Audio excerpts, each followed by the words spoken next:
Well, hello there, and welcome to yet another Second Life Book Club. My name is Draxtor Dupre, and my guest today is Courttia Newland, author, playwright, screenwriter, collaborating with Steve McQueen on the Amazon original series Small Axe.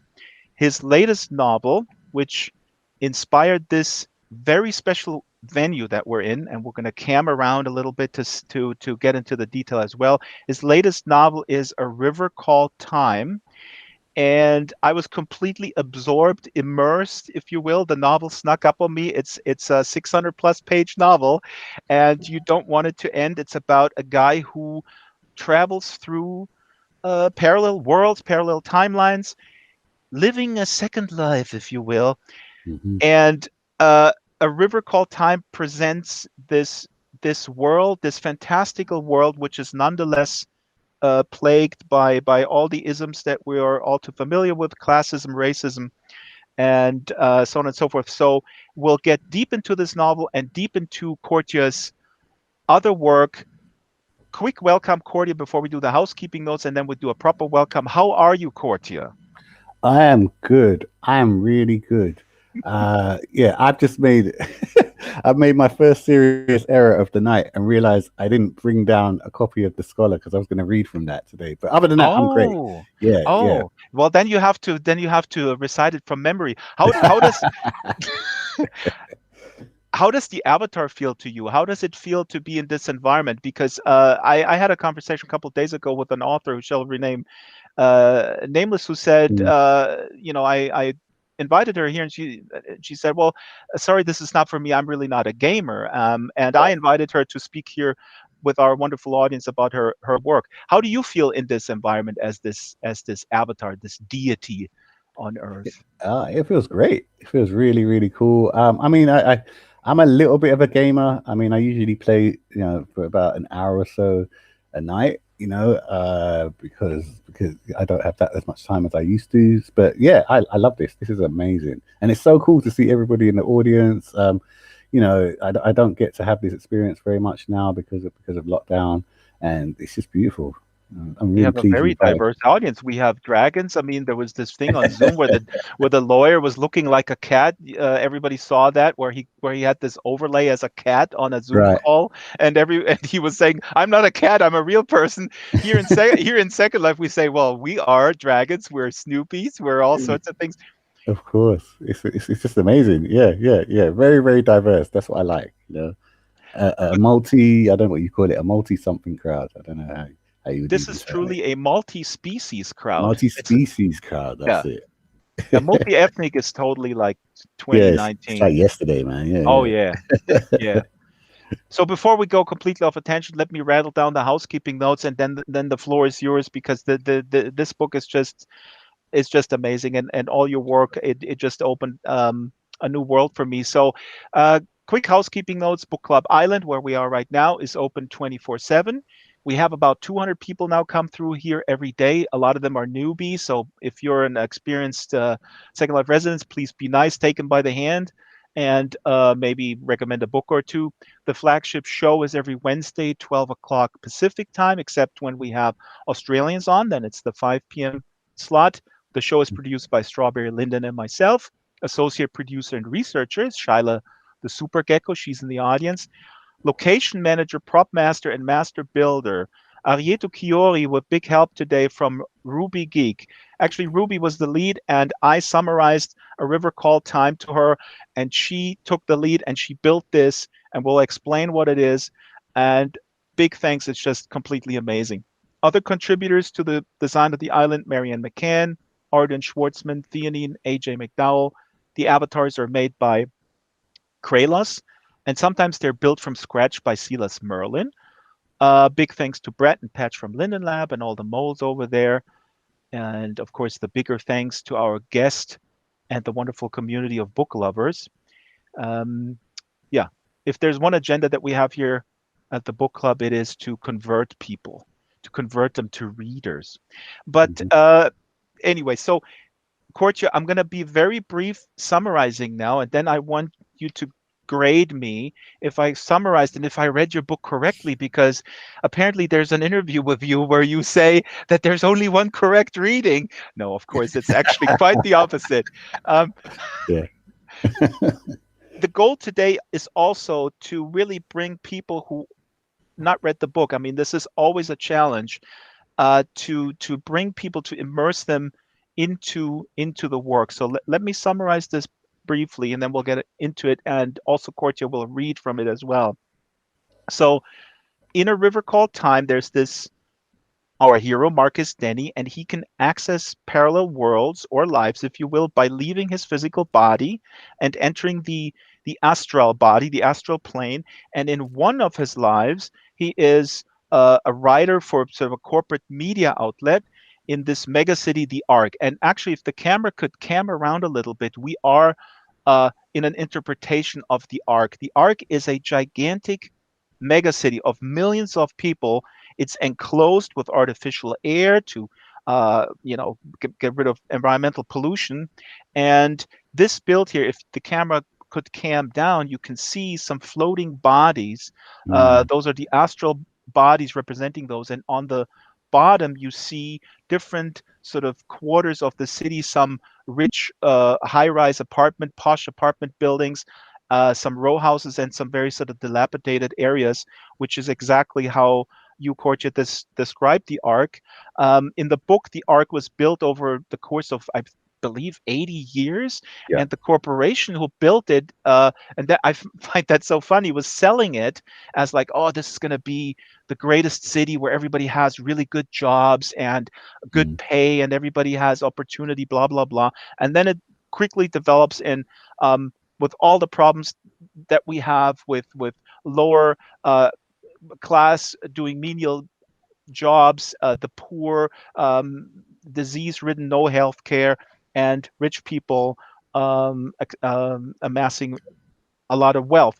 The main hero in his other life, when he switches to this parallel version of himself, actually is not that, you know, writer for this corporate media outlet. He becomes a teacher of the poor and a leader of a revolution, in the poor realm, down on the ground level.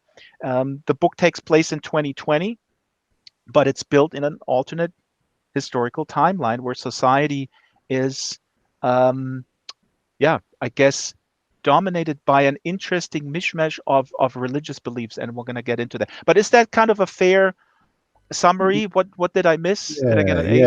yeah. The only, yeah, yeah. I think you get an A for that. I think there's so many things that I usually just leave out. It's too complicated. That's what my But wife said. I was summarizing it for her earlier, and she goes like, "What? You should be a little bit more concise." yeah, that was very you went in definitely with that one. I always think of the arc as being a bit like Milton Keynes. You know, like Hmm. when I don't know if you know where Milton Keynes is, but for any Brits in the audience, like you might get it if you're Brits in the audience and you were around in the 80s, you'll understand Milton Keynes was this town that they decided to build in London. And they were saying that it's going to have jobs and prosperity and stuff, and it was just like kind of like derelict ground, or just like empty land in the UK, and they Hmm. built this town called Milton Keynes. It didn't go wrong. Fluffy just put it in the local chat. So this basically, you're taking like a city from scratch, like this dream, Yes, like we can sort of yeah. solve all social problems if we just basically engineer it from scratch. Engineer a new town basically, and that's what they did in Milton Keynes. And I was always intrigued by that. I always wanted to go to Milton Keynes, but Hmm. I always imagined that Milton Keynes would turn out basically really, really rubbish, and it would just be like, just like poverty and like, a real ghetto. That's how I imagined it. And yeah, you had the Garden City. Someone said in the chat in England prior to that too, and that's the same thing. So I Ah, think it's only just now it just occurred to me actually that that's probably where I got the idea from, because I was intrigued by Milton Keynes, and I've even got a new sci-fi short story that is set in Milton Keynes, like 5,000 years into the future. But and they yeah, wanted to eradicate all this sort of differences, like the frictions between people of different classes. Well, how did they, offer to mitigate all this by in the Ark universal or in basic Milton income? Keynes. I don't think they even thought about that. They just said, "Hey, we're just going to build this city, and it's going to create loads of jobs, and there'll be loads of prosperity, and people can just start your lives anew." There was just this promise of, I mean, it was capitalism basically. They just thought Yep. this is a way to make money. But yeah, yeah. Someone said, "I live in the UK. I never knew that. I certainly wouldn't think of it as a utopian city." That was the idea in the 80s. Yeah, I Yeah, mean, yeah, it's not as yeah. bad as as the Ark, but like that was definitely the idea in the 80s. That's how they were selling it to us, and I remember that. I remember being like, "Wow!" And my friend's family considered going to live in Milton Keynes at one point in time, and it was like, saying, "Okay, I'm going to go and live in a black hole." To me, anyway, it's like it's just you just disappear and never come back. But It's the one interesting thing you because in missed, your book, I'm sorry to step in here, but you're right. In yeah, the book, actually, you also, and I found this actually ingenious. I took a note here. In the book, you also really don't go into it much. It's like mhm, the arc was proposed by this mega corporation. They go like, yeah, "Look, we got this, and we're gonna do it," and then they do it, and they didn't even.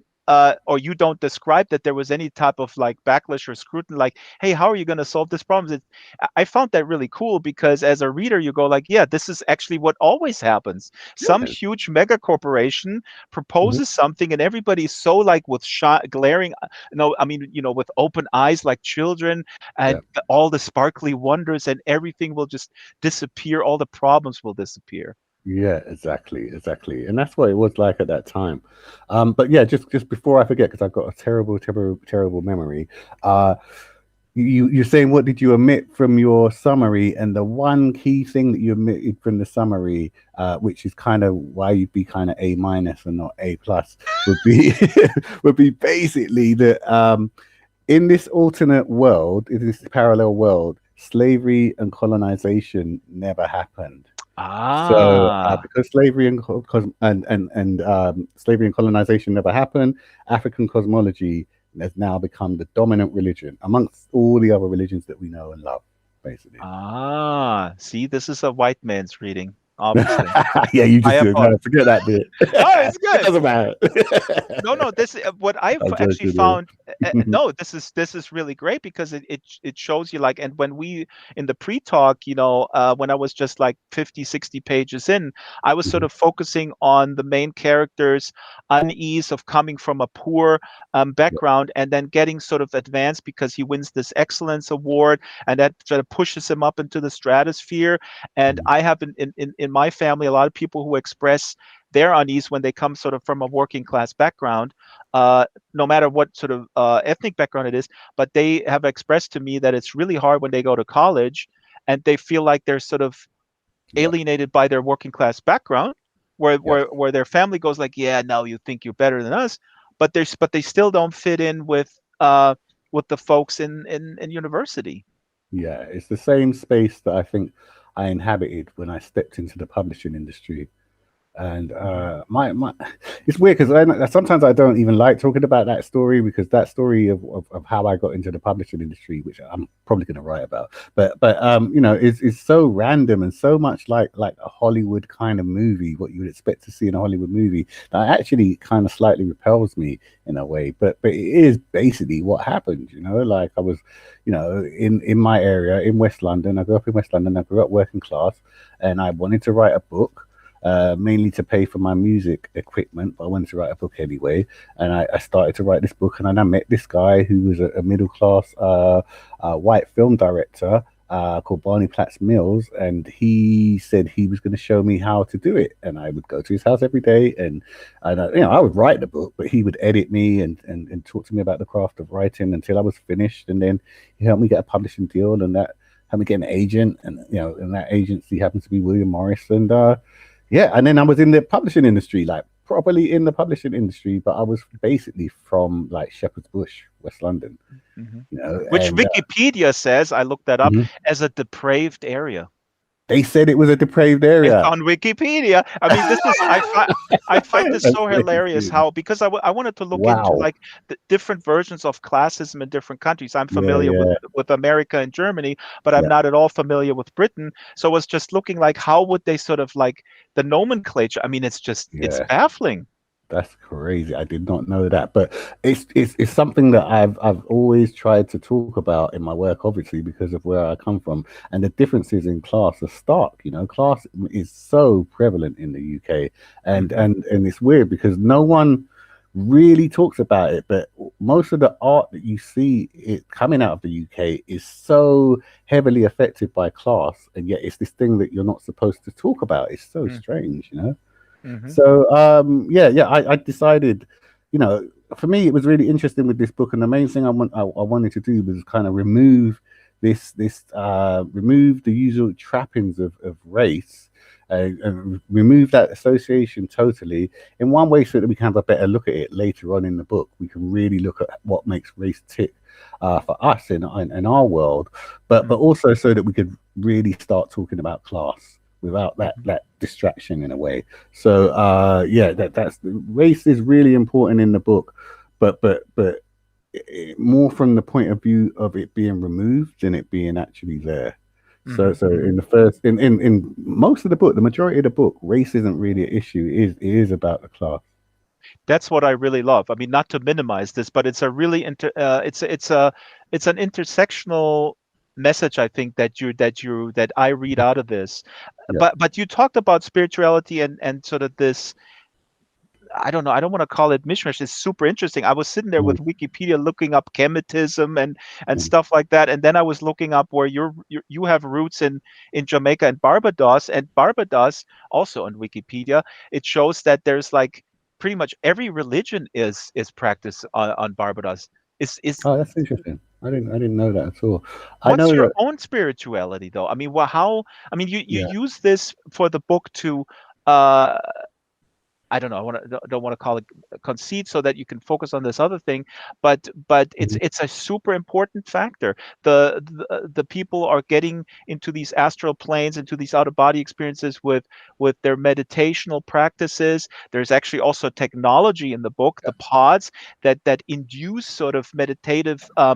states, and the outsiders, this sort of group of activists, they kind of shun that. They say, if you don't really do it without the tech, if you can't get into that state of mind to Hmm. to access your ancestors through the astral body, then you're not really doing it right. But Yeah. anyway, long-winded. What's your spiritual uh background, or how does it relate to the book? Yeah. So my grandmother was a Methodist, and my dad was a Seventh Day Adventist. And they were both. My grandmother was from Barbados. She was from Black Rock, Christchurch in Barbados, and my dad was from Kingston, Jamaica. And yeah, I mean that weirdly enough, that didn't really affect me growing up. But my dad wasn't practicing, and so he wasn't really, there wasn't really religion in our home in a big way, and my mum wasn't either. But they both said they believed in God, and they believed in spirituality, and that's what kind of, I suppose, rubbed off on me. And so I always felt, I believed in, ancestors, and I believed in the idea of a God, but I don't know what the hell it is. I mean, I believe in a creative energy. Let's just say that. I just always felt, even as a kid, like, why am I trying to conceptualize something that I can never actually conceptualize? It's Mhm. way too huge for me to be able to envisage. But as I got older, I just felt myself drawn more towards spirituality, which I didn't know at the time, but actually is rooted in African cosmology. And it's hard to track, it's hard to trace. And the reason it's hard to track and trace is unless you're on the continent, and even then it's difficult. But the reason being mainly because of colonization and slavery. Mhm. Mhm. We've been told for hundreds of years that we shouldn't believe in all these things, and it's been denigrated, and even down to the point where I couldn't actually. It was really difficult to get this book published because there was so much opposition to me talking about this stuff. So it So so it, what was the opposition to the publishing? Because you started writing this in 2002, yes. right? Or so, I mean, that's crazy. It just came out this August, and you were facing all these oppositions, like you're saying. Like, what were the oppositions to the way Well, you present this story? well, actually, it came out in January. It was meant to come out in August because of the pandemic. It came out in January instead. They pushed it back, so it had to wait a little bit longer. But the main objection was talking about African cosmology. Hmm. Publishers and agents would in no uncertain terms say to me, if you take out the African cosmology, if you take out the meditation, if you make it quantum physics, then this book Oh would my be an God. easier sell. They told me that That straight. is so absurd. What I was thinking, because Shyla, who did research on this history, what I thought was like, okay, I can totally see um, that you, like I said earlier, like it's to me as a reader, this is totally my jam. I mean, this is stuff Mhm. that I love, where you kind of really stretch it, the world building, and it's I wouldn't call it challenging, but it's certainly different. You totally have your own style, and you don't give a flying f about Mhm. like, okay, now this is sort of the plot point where I have to switch over there, or like you were saying, maybe sci-fi people were Mhm. saying like, ah, you got to describe the machines a little bit more. You got to add like 20 pages of tech, how these sleeper pods work, so we can put it in the sci-fi section and stuff like that. Um, to me, it's like a long episode of the Twilight Zone with a little bit delayed release, but then when the release, and I wouldn't even call it a release, but a kind of a switch, Mhm. it's even more satisfying. I mean, it's I'm incredibly glad you say that. satisfying.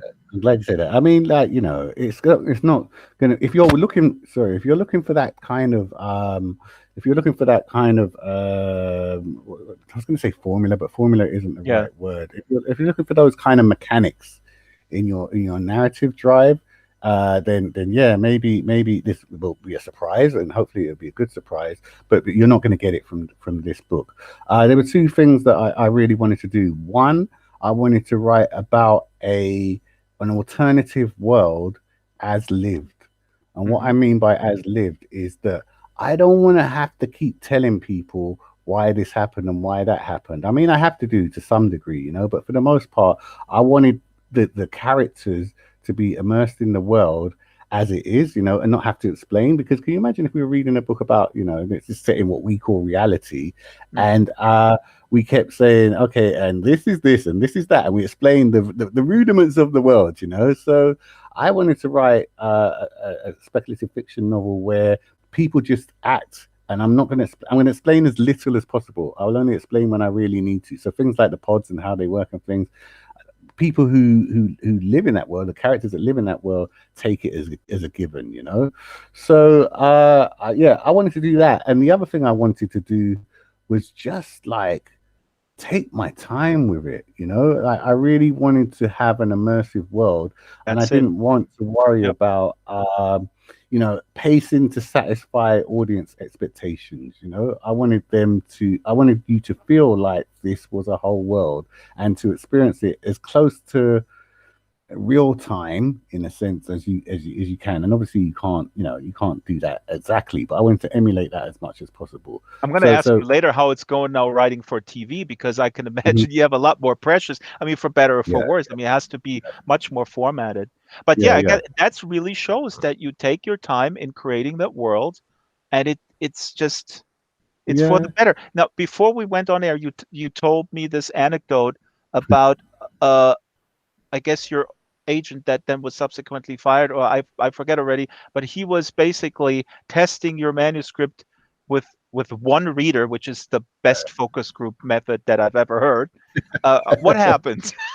Yeah. So when you usually, like, if you send your novel to an agent and they're not sure about whether they should take it on or not, they'll send it to a reader and they'll give you a reader's report, and then it'll come back.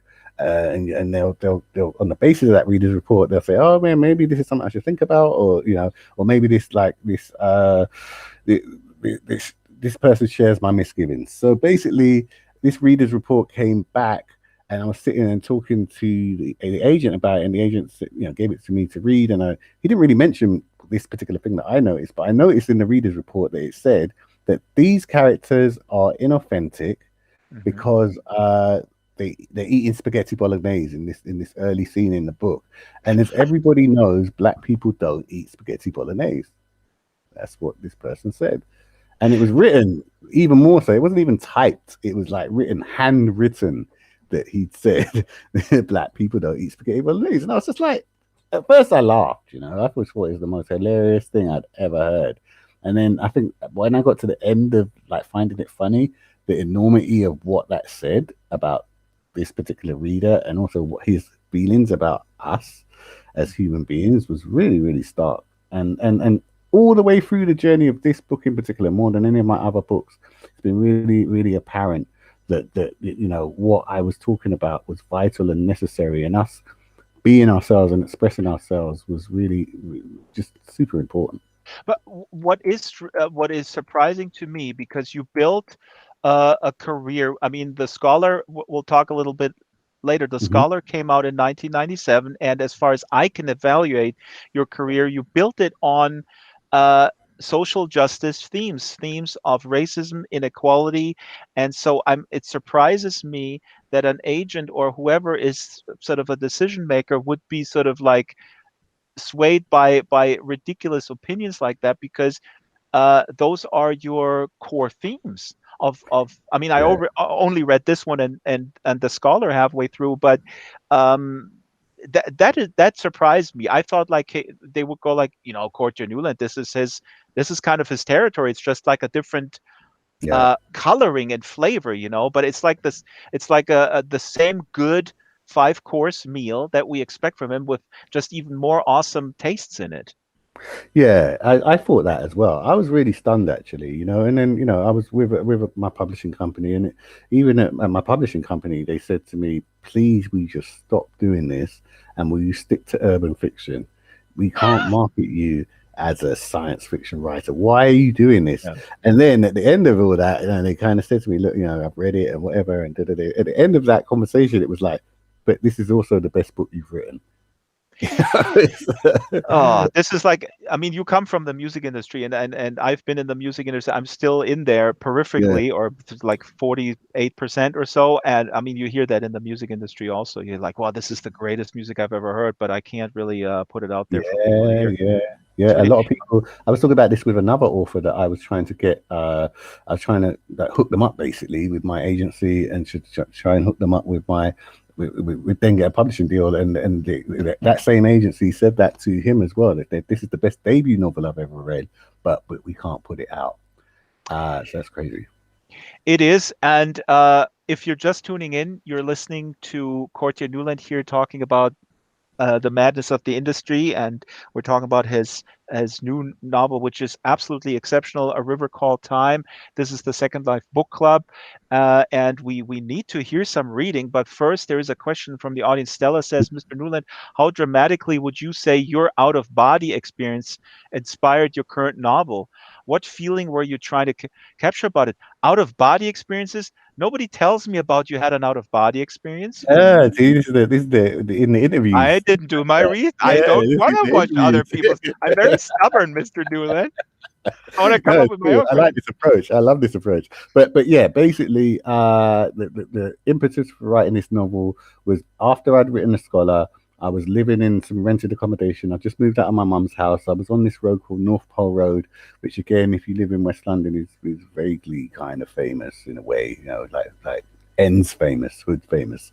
And I was living on this road, and yeah, I in the middle of the night.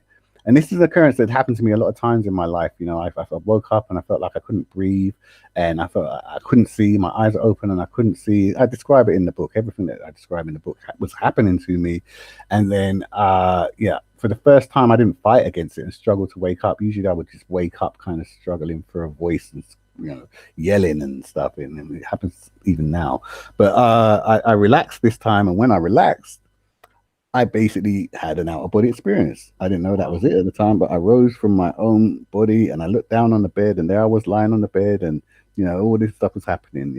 But at that time, I describe it in the book as well. Like there was somebody kneeling next to the bed, and Mhm. like they were whispering in my ear, and that really scared me. So I woke up.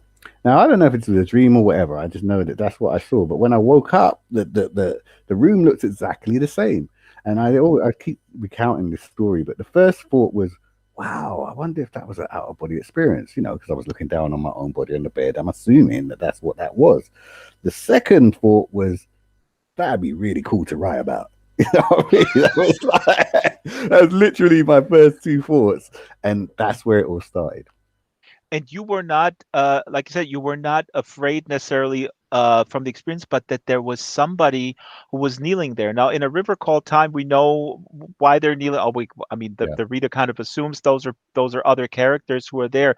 But do you remember who that could have been, or who that was, or who that resembled? I mean, this, I get the chills you just talking It was that scary. that there is somebody with you in the room, and you watch the scene from floating on the ceiling. Wait, before I woke up, there was like I could hear some like whispering in my ear. It was like this really kind of like strange, like it's strange because it sounded like some kind of very very old language.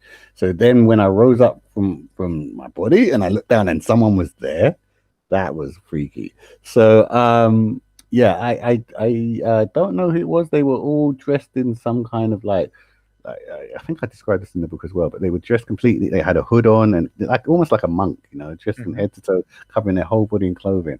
But I feel like that was an ancestor of some kind. You know, that was somebody that was part of my family, maybe, you know, quite immediate, like perhaps my great grandmother. I'm sure my mum would think it was my great grandmother, but it could have been someone much older. And Hmm. I think, you know, I like even now because that was the seed for that idea, and at the time I didn't know that that idea was going to become so huge to me, but it did literally last the next 18 years, 20 years of my life, which is practically my whole career. I think that it was a guide. It wasn't a guide as a literal guide like I write about it in the book, but it certainly led me to this point where I'm sitting here talking to you about this book, and this book Hmm. is like, you know, opened up so many new things for me. So it guided me without holding me by the hand. It was like, okay, maybe this is something you should write about, and it's paid off. Wow, this is really something. Um, Courttia, if I may ask you, please now to stand up and walk toward the I will podium try. here to read. This is always the big test for our guests. Yeah, It's I'm not really sure. I'm like a baby here. Oh, I it missed. it is the closest to an out of body experience that we could It offer. really is. It really is. You're I think fine. Just rotate a little bit towards the yeah. front here, and I'll position. Oh, yeah. There we go. That's cool. Let me Yeah. move the book stand Okay. right towards you. Cool. Thank you. This is amazing. So yeah, Someone's laughing at me. Stella, you're laughing at me. Oh no, she's Stella, laughing. you haven't seen Paul McAuley fall off the stage 5 times in a row. That was Was my fear when you told me about that. Straight after you told me about that, I feared that right up and from then till now. so what are you reading for us? Where are we in the book? And I actually don't know. Would it be a spoiler? I mean, what do you consider? Let me ask you this. Are you afraid of spoilers? Uh, it, Reviewers doing it, or interviewers doing it, or there's one particular part of the book that I really hope that reviewers or anyone won't talk about. It's the bit that I avoided earlier. Mhm. That I would consider to be a spoiler. I think the rest of the book is kind of pretty much fair game. I won't give the big things away, but I Mhm. talk about pretty much most things in the book apart from basically part three. I avoid part three. That's what I earlier when you before you came in, I told the audience that there is uh, something that could be seen as a reveal, but then isn't, and that's what we're talking about. And it's Mhm. like I said earlier, it's even more satisfying to arrive at that point and then see the context because Yeah, you take your time with the initial world building. yeah. But what are you reading? I'm excited. I'm going to read from the start. I think it's really good to read from the start Ah. saying anything.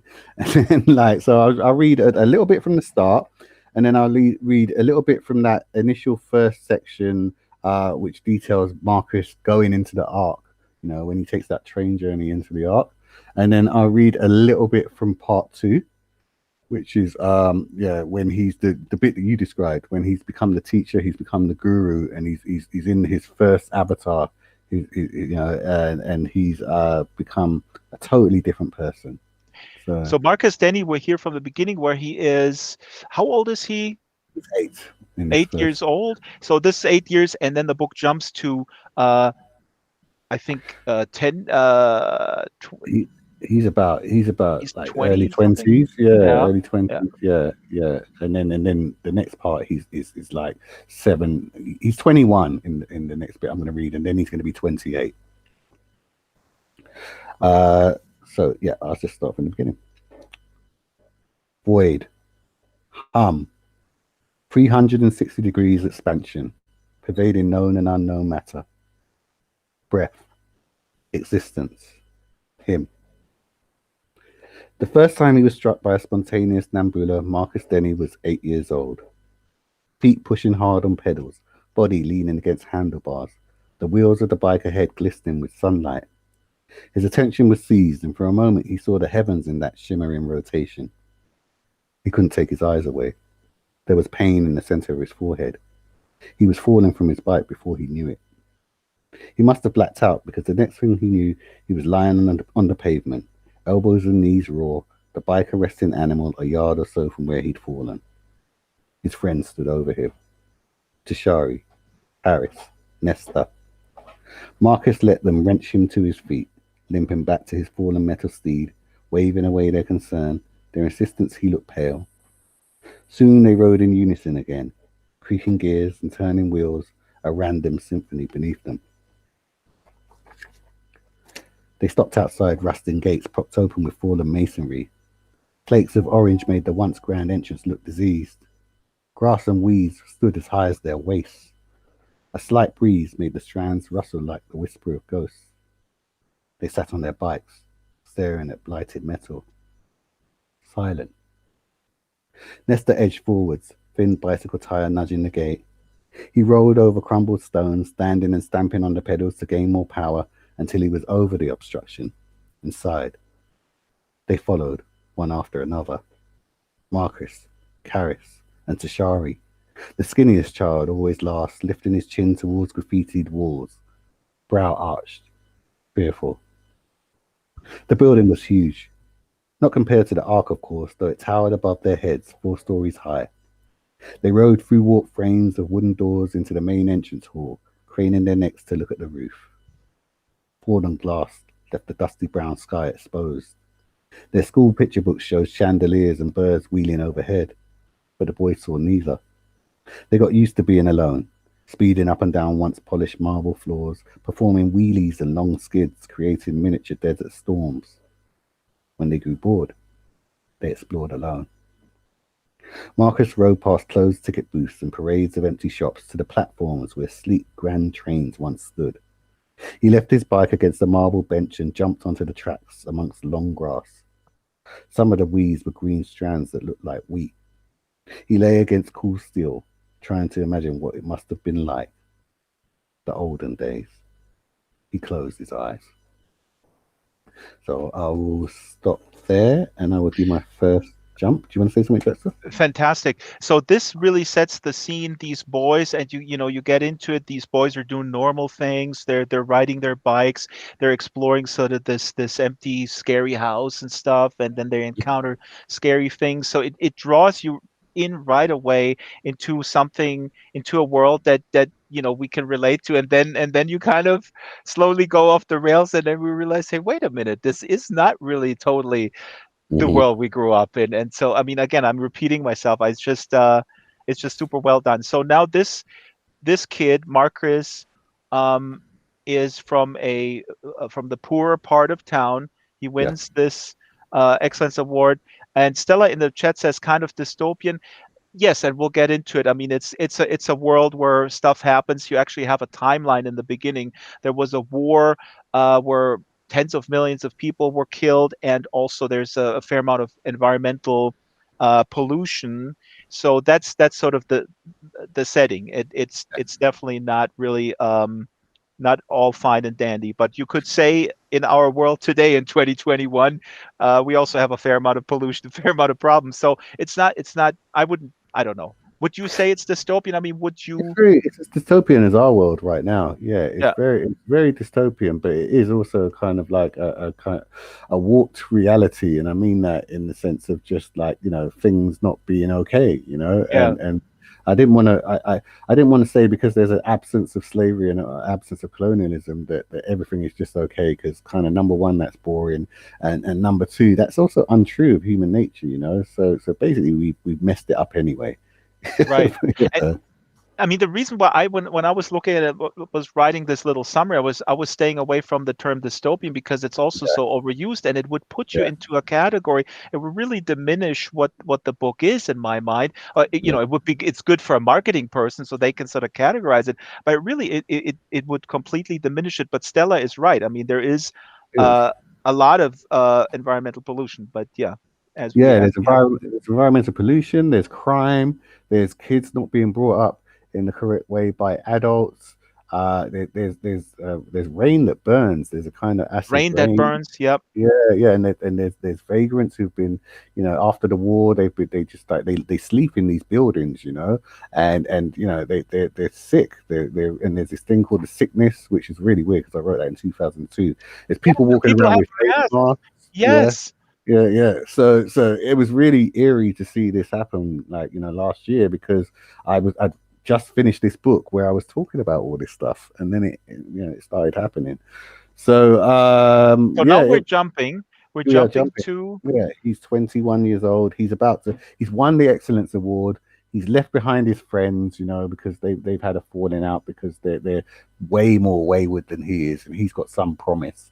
And he's won this Excellence Award because he's turned to studying, he's kind of like elevated himself away from his peers, and he's about to ride the train into the Ark. And I'm just going to do a little bit about what that experience was like for him.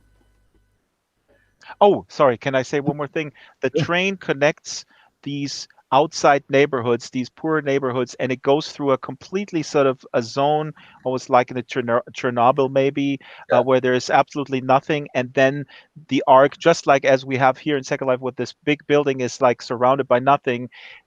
Then you go into the arc, and the arc you just, oh, I'm giving it away. Sorry, No, Courttia, no, I'm no, too that's cool. excited That's cool. No, no, because I that's think that really that cool. section where you described that the arc, what the arc also looks like visually, I think that's absolutely Yeah, brilliant. yeah. You guys have Yeah. done a really good job of capturing that. And basically, the city is called Dinium in Mhm. in this parallel. So, but obviously a derivative of Londinium, and like outer city or outer Dinium is basically outer London. And the Ah, whole of inner city, I've got basically took a map of London and I just redrew it. And the whole of inner city, which is the waste, as they call it, or the Blin, which means scar in their language, is obliterated. And the Ark is in the center of that. So the whole of inner city London that we have today is basically wasteland. And there's this like 10-mile building in the center of it, which is called the Ark. Yeah, which is, 10 where we're. miles, folks. 10 miles with millions of people inside in that city. Yeah. Yes, that's right. And it's 4 stories high as well. So and yeah, as you go higher in the arc, the higher you get, the less poor people there are basically. Oh, what So a surprise. yeah, yeah, what a surprise. So yeah, I'll You just do. also go lower. Oh my God. Sorry, Yeah, Courttia. yeah. In my excitement, Yeah, we don't yeah, want to give that away. that's a spoiler, that one. All right, so I'll just go for it. They rose at 8, had breakfast by 9, and by 9:30 the parents and children waited in the lobby, visibly nervous. Shared anxieties broke silence. They spoke, not to make polite conversation, only to reassure themselves everything would be fine. The bland official appeared before them, all smiles and congratulations, annoying catchphrases. They ignored his phony jubilation, letting themselves be led to a small dark car with blackened windows like a hearse. Willow balked. Willow is Marcus's mum, by the way. The official was at her shoulder in an instant, with more smiles, some gentle nudging, and they were in.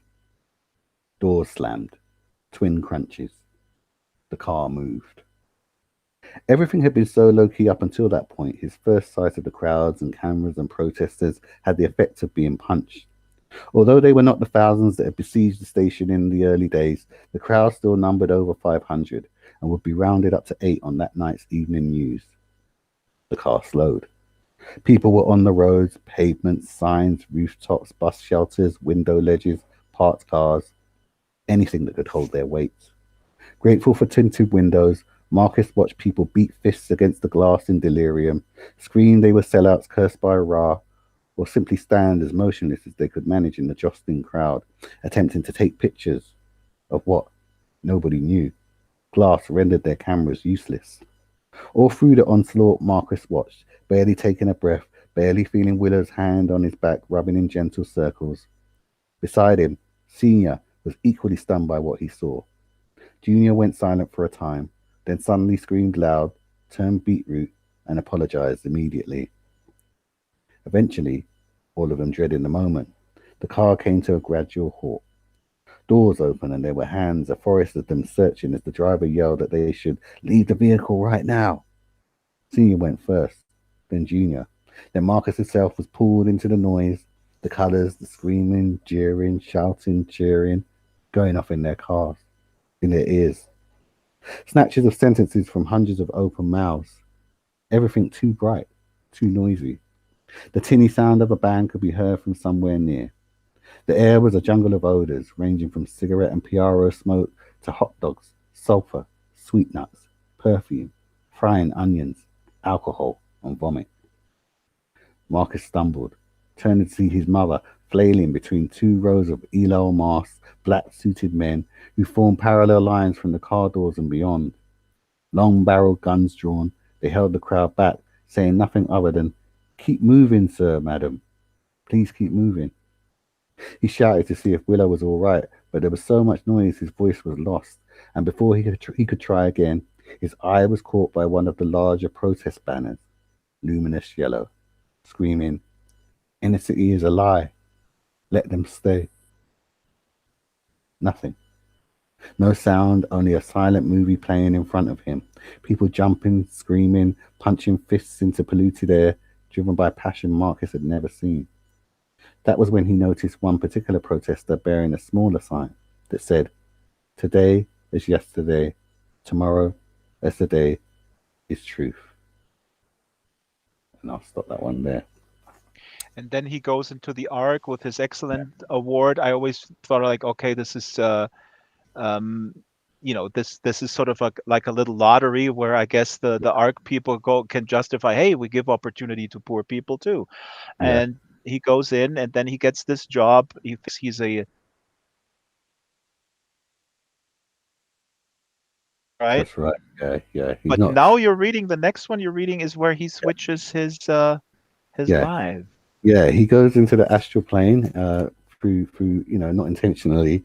It just happens through him actually trying to meditate for the first time in his life without the aid of pods, and he travels to the astral plane, and when he returns back to the physical plane, he basically returns as a different person. And I found this interesting, like an idea for time travel in that when you travel to parallel worlds, you don't remember the other people you were, rather than in most time travel thing, you come with all that you brought from the other worlds, you come with Yeah. the knowledge of who you were before and everything. He doesn't remember anything. He doesn't remember who he was or anything at all. So, He and doesn't yes, he doesn't remember anything. And the cool thing about this is it makes it hard to kind of grow. I mean, we as the reader have the outside perspective and we can yeah, see, hey, dude, you're this corporate hack in the one world, and then in yeah, the other, you're the leader. I mean, because when he's that sort of corporate, facilitator of this public relations propaganda,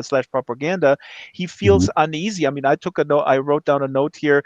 Uh, he kind of feels uneasy that he's sort of like writing to justify really kind of a dictatorial regime, if you yeah, will. But mhm, I think he justifies it like, yeah, it's a dirty job, but somebody's got to do it, and if I don't do it, somebody else will.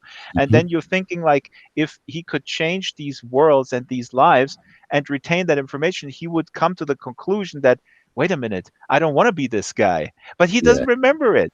He doesn't remember at all. Yeah, and the interesting thing about this section is that lady who he just sees with the sign saying "Today is yesterday, tomorrow is today is truth." She's from a group called the Outsiders, which are protesting against the arc and protesting against the treatment of poor people.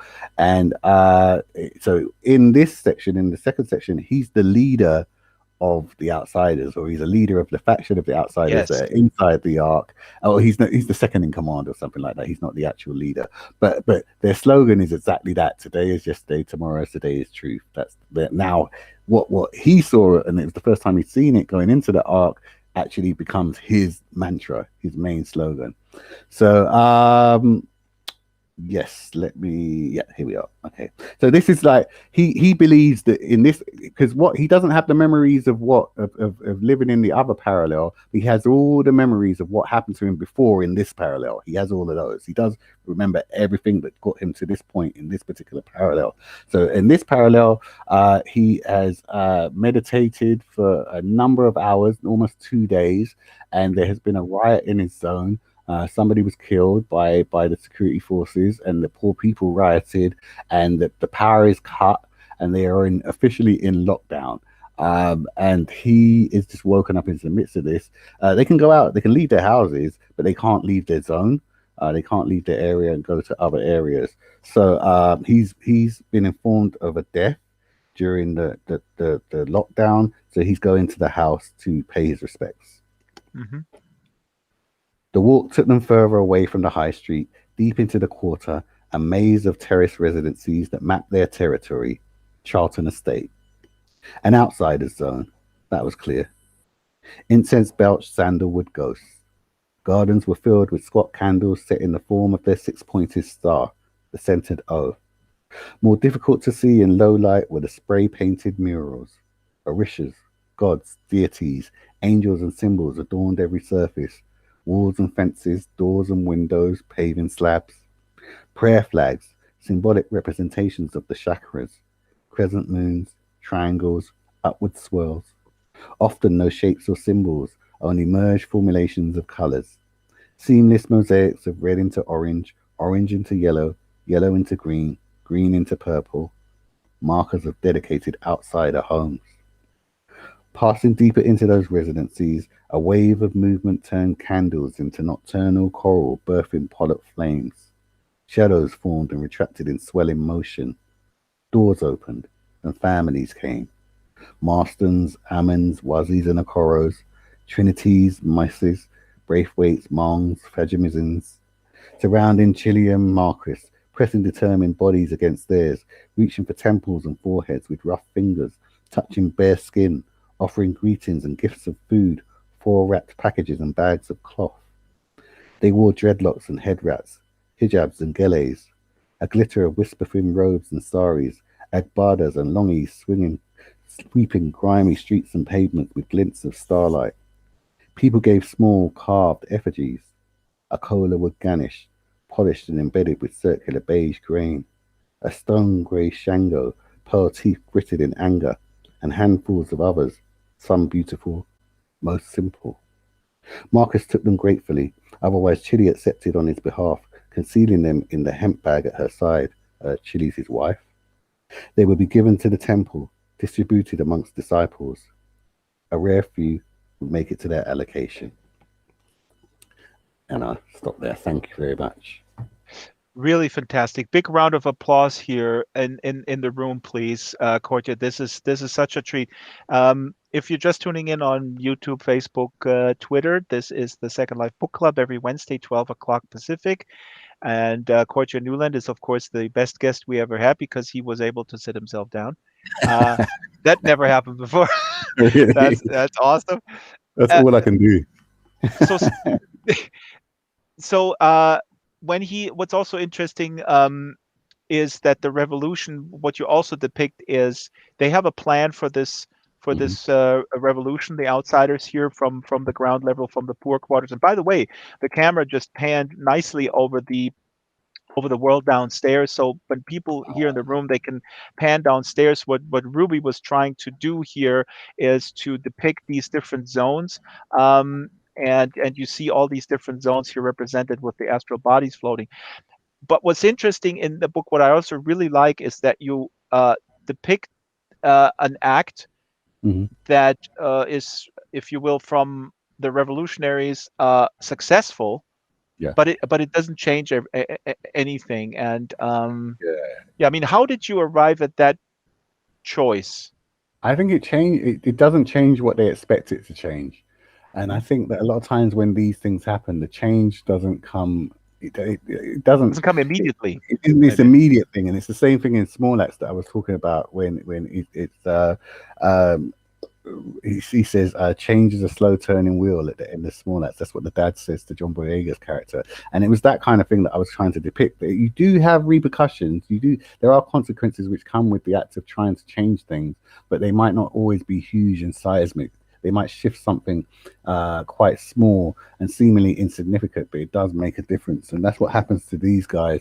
Also, the fact is, just to add to what you were saying, slight spoiler, is that the building they're attempting to they're attempting to um, They want to detonate blow a up this bomb building. Yeah. in a building, but the building that they want to blow up is the building that Marcus in the other parallel works in. It's the media Ah. building.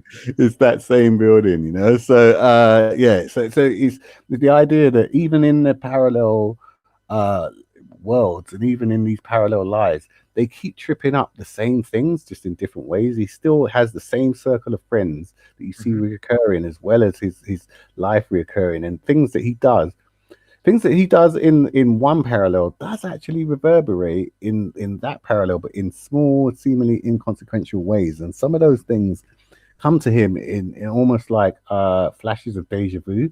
Like he keeps seeing his life in the other parallels, and he Mhm. keeps thinking this is like deja vu, which is what I kind of think deja vu could This is what possibly be. deja vu could be that. It could be Yeah, opening a little bit of that door to this yeah, parallel world yeah, where yeah, you exist, but you are a different person, but yeah. everybody around you is also playing in that same Truman Show, huh? But they're playing different roles. Yeah, exactly.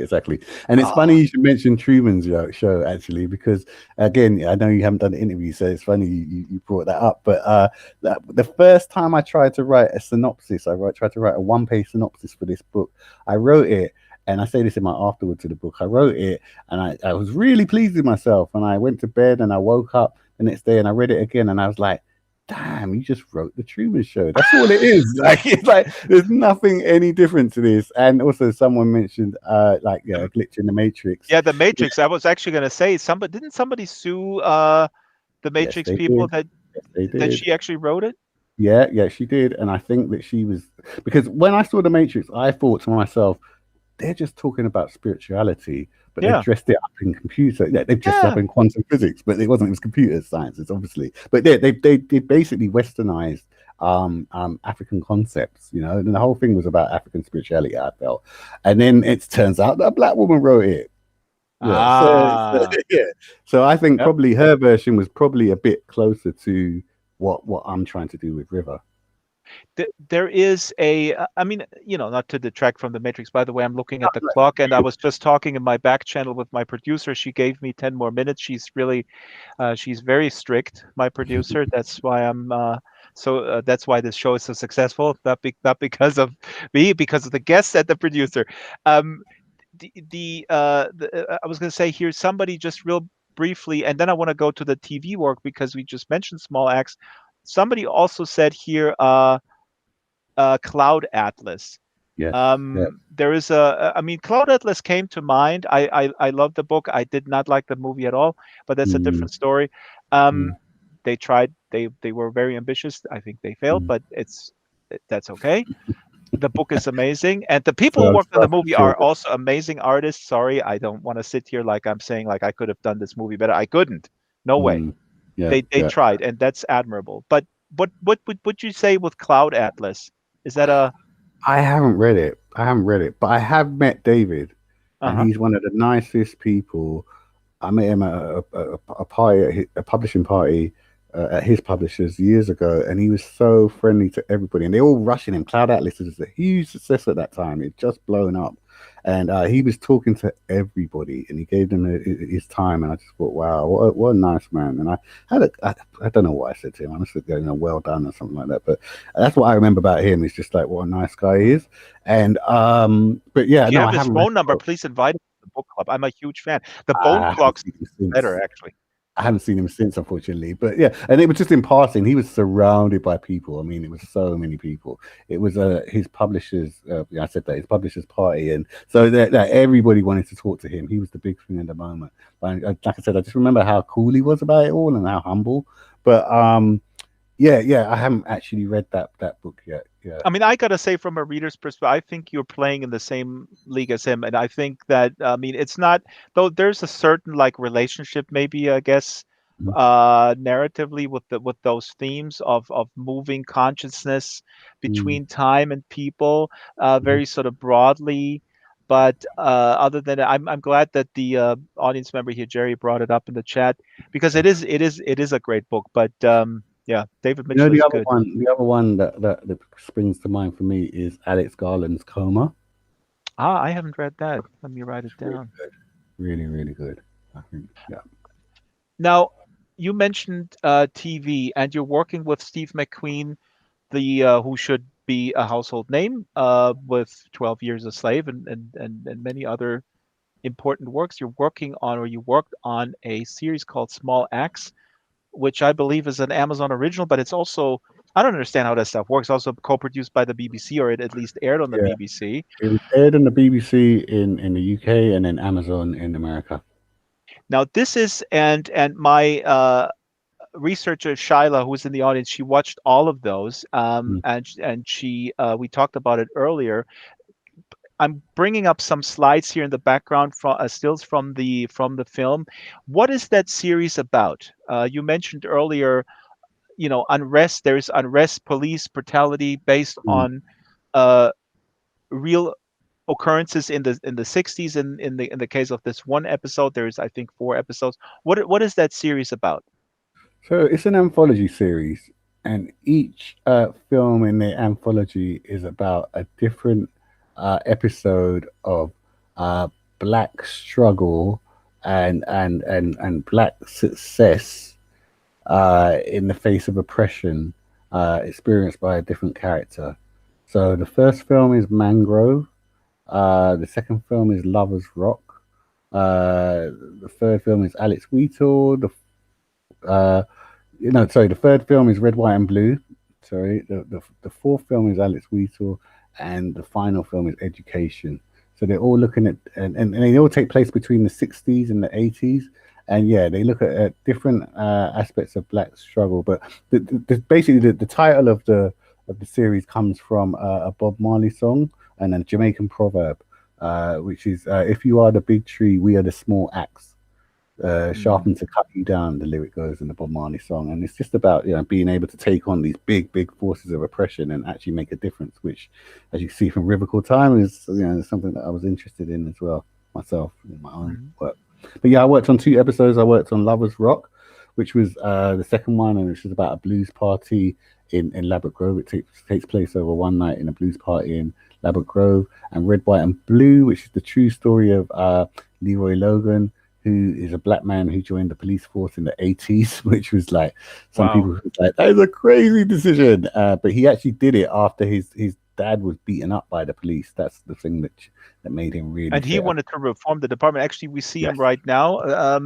The actor, please refresh my memory because John I don't. Briega. Yeah. John Briega, who also met your son, I believe, and was very enamored with your Well, son. no, Steve No. met my son, but John Boyega didn't get to meet my son. He was busy. He was actually filming Red, Oh, White, I and Blue. see. So But my you son saw, wanted to meet him because he's right? You Finn. brought, because he's in Star Wars and everything, and you Yeah. sold your son like, hey, let's go on the set, and he just met that boring director that nobody knows. Yeah, he was in that. Oh, I just was That's talking to hilarious. Steve McQueen and yeah, whatever. But I was really there to see Finn. So, yeah, I was like, wow, thanks, son. So here's a question that Shyla posted in the chat. Says, your work on Red, White, and Blue addresses the systemic racism of British police, and here this takes place, as you said, in the 80s, where this guy wants to reform from the inside. He is very ambitious. Mm, Um, and Shyla asks, what, if any, significant differences do you see in the various isms our society engages in today? So she says there's a whole bunch of isms. yeah. And do you see those? How do you parse them out? I mean, are they all separate? Are they all related? Is one ism worse than the other? Is one the cause for the other? I mean, whether one's worse than the other is all a matter of perspective, right? So, and who's being subjected to the oppression? I think I don't think much has changed, to be honest. It feels very 80s like right now. Anyone who's here who Yeah. was around in the 80s is like, how do this feels like deja vu itself? It feels like we've been here before. Tory government, like oppression, and we're perhaps a recession. I'm not sure, but yeah, I don't know. Yeah, I think. I mean, what is different and what is significant and hopeful is people's attitude to it. Yeah. There's a lack of acceptance now, and also, yeah, even for me, just like talking about these things in the 80s was really like Steve always says, we could never have made these films in the 80s. We could never have spoken about these things in the 80s, and even when I started writing A River Called Time, I was talking about the media being complicit in oppression, and people were thinking it was crazy. I was crazy, you know what I mean? And that's not crazy now. I was talking about fake news in 2002. That's not Mhm. crazy now. So that awareness has changed, if So that anything. awareness and the ability to have representation in the media, and I mean in rather large Yeah, media. yeah. Mhm. I'm kind of like skeptical of the strength of representation as it stands, because that can sometimes be fleeting.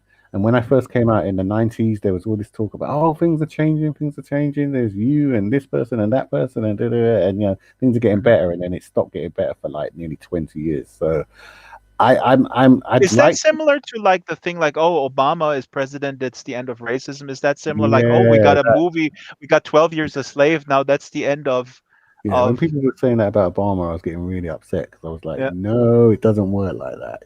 So, yeah, yeah. For us, we kind of have a healthy cynicism. When I say us, I mean like black people at the time. We're kind of like, I don't think that's going to work like that, and it's not going to happen like that. But but I yeah, mean people still say specifically it. in media, because one could Mm, say, I mean, I don't know if people actually said that, where they say, oh, look, Steve McQueen, Oscars and everything, now that's the end of racial bias in Hollywood.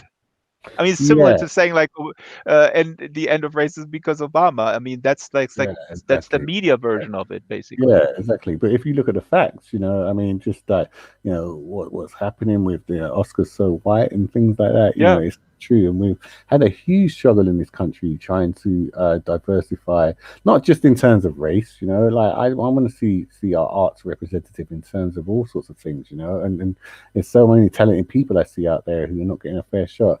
It would just make like a better landscape for me as a someone who consumes culture as well, to be able to hear from so many more different people. But Draxter, I saw a really interesting question as I was just speaking there in the yeah. chat, and I think it was Shyla who said it, and I didn't Probably catch it. Charlotte. She's the smartest. As Steve McQueen, I cheated. I watched one Steve McQueen interview where he says intelligence is sexy. So that's why Shyla is the sexiest super gecko in the audience. What's the question, Courttia? What is her question? I didn't see it until it disappeared. Just I didn't I catch it have it. She quite a says, you long talk about significant while. social issues in your work. In June of last year, the Hmm. Associated Press changed its writing style to capitalize the B in black. Yeah, Other yeah. publications have followed suit. What is the significance of this change in relation to social and media bias in the news regarding cultural biases? I think it's something that we in the community and the culture, and I'm talking about the whole diaspora, have been doing for a long time. And I think, yeah, the mainstream are just getting into it, and it's to make a significant to make a point that you're not talking about the color black. You're talking about a nation of people who do not have a nation state, if you get what I mean. Hmm. That's what we're trying to address. And in fact, I had a play that I wrote, I think it was maybe 2002 or so. It's called B is for Black, where Hmm. someone's making that argument. So this has been going for a long time, and it's just to make a point that black for us is a political statement of our history. We're saying we call it ourselves black because of that, what's happened to us historically. But even if you look, the name Kemet, Comitian, which is basically the name for Egypt, if you translate that back to the original language, it basically means land of the blacks. Hmm. So a lot of the African nations, like they describe themselves in this way anyway. So it's also can be. It depends on who you're talking to. Everyone's got a different point of view, but it can also be said that it's a reclamation of that rendering as black, not as a negative, but as a positive. You know. Hmm. So yeah. This is so interesting. I was wondering, let me throw that in there. I mean, this capitalization of being black also, I think, falls a little bit maybe under sort of tokenism. What would you like to convey as the topmost thing that white people like myself can do to be better allies in the struggle for everything? I mean, I can't give you a nation state. I'm not Angela Merkel, who some in my country say she is actually a lizard. Can she And do that? Can she give he people a nation state? Does she have that power? well, she's in bed with Bill Gates, and QAnon is rescuing us from these guys, but that's a whole nother story. Anyway. Give me a nation state. But I, I it's such a tough question, that is, and I hear it a lot. And my first answer is going to sound flippant, but it's really not meant that way. But I would say one of the greatest things that can happen is that people could listen, Mhm. really listen and hear, and also be aware. Some of the nicest things that have happened to me when that happened to me in regard to my race have been, when I've had to undergo some form of racial abuse, like microaggressions rather than the big things, but even the big things as well, have been people being aware that it's happening to me. I think that awareness is key, and stepping in. Like I remember I was at a chip shop one time, and the guy in the chip shop went to serve the woman behind me, the white woman behind me, rather than me. He completely overlooked me. He just completely went to the next person and just said, "Okay, so Mhm. yeah, you're next." And then I just started talking to her. She was like, "How dare you do that? He was before me." And, da, da, da. And she just like ripped into him, and I was in shock. He was in shock, and and she was just like, "You cannot do that to someone. He was standing right in front of me. How?" And I was like, that's an ally. That's Awesome. someone who is aware and notices. Listening, being aware, and then stepping in. Shyla says, "Rock on." Yeah, Uh, for sure. we're out of time. We're over time. We're going to go into the post game. We have Courttia for another 15 minutes, and then people can ask questions in the chat and in voice actually here for the super special audience um, in the room only. I have a last one. You say, I mean, we're already talking about it, but in the Scholar, which I'm reading now, you write here. This is a quote by Paul Gilroy, who says, in Small Acts, the Black experience in England is increasingly revealed to possess a certain uniqueness, a particularity and peculiarity that distinguishes it from the history of Black populations elsewhere. Now, I said before, I mean, I lived in America, and I have I'm the uncle to a lot of Black little kids because of my extended Hawaiian family. What is the difference? Which is, I mean, I know this is a super broad question that could Yeah. take days to answer, but in your mind, how would you describe to our American audience what is the uniqueness of the Black experience in the UK? That's yeah. It's such a yeah. I could go on for ages about this, but I think one of the main things that are different between, say, like African Americans and Black British people, and for better or for worse, I don't know. I'm still trying to work it out. Is that like for us, and obviously this is complicated, right? So I'm being very very general. This does not apply Yeah, to yeah. We everybody. we this is a very general, super general Yeah, Reader's Digest I'm not trying to say that version. this applies to everybody, but basically, most black people who live in the UK, they like slavery didn't take place on these shores. So slavery was something that happened in where my mum's from, Barbados, or, Mhm. or Jamaica, where my dad's from, and it happened there. And then we were born here. So we don't have that like lived experience in the land of slavery happening right here. And I think that that is a fundamental difference of experience that changes things a lot for us. Mm. Um, and it's an obvious one, you know. It's like, but people don't think about it that in that sense, you know. It means that obviously we don't have to suffer the same degree of trauma as people in the Caribbean have to suffer, like living on the land where it happened, you know, and people in America have to suffer and living in the land where it happened. But also there's at the same time as that, there's also a disconnect from the people who are here. And then when I say here, I say the UK, an ability for people to say, "Oh, that didn't happen like that." You know what I mean? An ability to kind of like dismiss basically what happened to our ancestors because it didn't happen here. So Ah, that's one of the big fundamental differences for me, I think, which so for racists or people of bad faith in powerful positions, they could say like, "What are you complaining about? You know, they you say weren't all the time. enslaved." Yeah, or that this had nothing to do with us. This was to do with our ancestors, and you know, like you got to let it go. You know, like this. But they That's what. say it in America too. I mean, the absurd thing is that in America they say, "What are you complaining about? This was hundreds of years ago. We gave you Yeah, freedom. We got these laws, and now you're still poor. I mean, this is yeah. basically your Exactly. own making." Sure, I'm making. Yeah, exactly, exactly. But I sense there's in terms of dealing with racialized questions. There's okay. We do accept that it happened. You know, like even if you say, okay, this happened years ago, it's like a thing that, okay, yes, it definitely happened. Whereas there's a certain level of denial in the UK Yeah. that I mean, like you know, when I there one time I was doing, I know I'm talking a lot about this, but this is such a big question. One time I was like, it was the 200 years celebration of the abolition of the slave trade in the UK. And I was doing a reading, a gig about it, and I was really, really upset because there'd been literally nothing done by it, and this was about it, and this was by a Labour government. And I said all this stuff, and I was really, really angry, and I was saying like, why are they not talking about this? Why are they not letting people know the reality of empire? Because I'm all for talking about, what happened in the old days. If we're going to be like, actually truthful about it, let's talk about exactly what the English did in Africa and in the Caribbean. And this young guy put up his hand and he said, "I don't believe you." He said, "I don't believe you because the reason I don't believe you is because if all this stuff that you say had happened, I would have heard about it." Oh my God. Wow.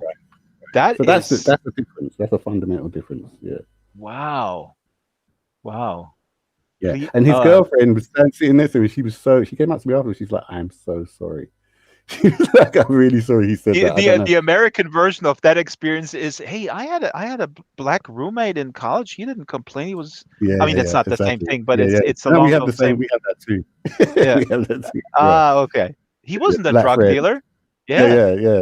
Friend. Yeah, he we got read that one. books. Yeah. Oh boy. Okay, so we're totally over time. Courttia, this is Uh, such a super treat. Please, big round of applause in the audience. Thank you so much. I want to thank thank you, you. Courttia, and as I always say, in the end, we as readers have to support authors. Pick up a book. Check out Courttia's. I mean, he's a prolific writer, also a playwright. He can't put on plays right now, obviously COVID. I could do that in Second Life, but the River It's Call true. Time is amazing. I highly recommend it. So big thanks to the team, especially today, Ruby, Arieto, and Silas, who whipped up this set pretty much from scratch and some existing stuff they found on Marketplace. Big thanks to this wonderful community.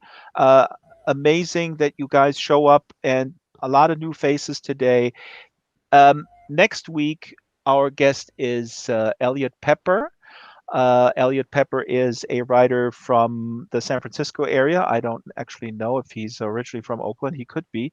He's also a game designer and a tech consultant, but we don't care about game design or tech consultancy. We only care about books. So that's Elliot Pepper. And oh, I do have a last question for Courttia before we go into the post game. Who Mm. wrote the Book of the Ark? Camera, please zoom in. I want the camera to zoom in on my dragon statue here, and he's reading the Book of the Ark. And the Book of the Ark is a book inside the story. It's almost like the never ending story. It's a book Okay. inside the story of A River Called Time. And you're not going to reveal that, Courttia. You left that very open, did you? You leave I'm things not going to reveal open. that. I'm not going to reveal that, but it depends. My answer to that is who wrote the Book of the Ark. It depends on which parallel you're talking about. Ah, okay. So you guys gotta pick up A River Called Time and tell me who wrote the Book of the Ark. Uh, that's it, folks. Wonderful. I'll see you guys in. We got 12 minutes left in the post game, and I'll see you guys next week at 12 o'clock Pacific time, right here on the Second Live Book Club. Thank you so much, everyone.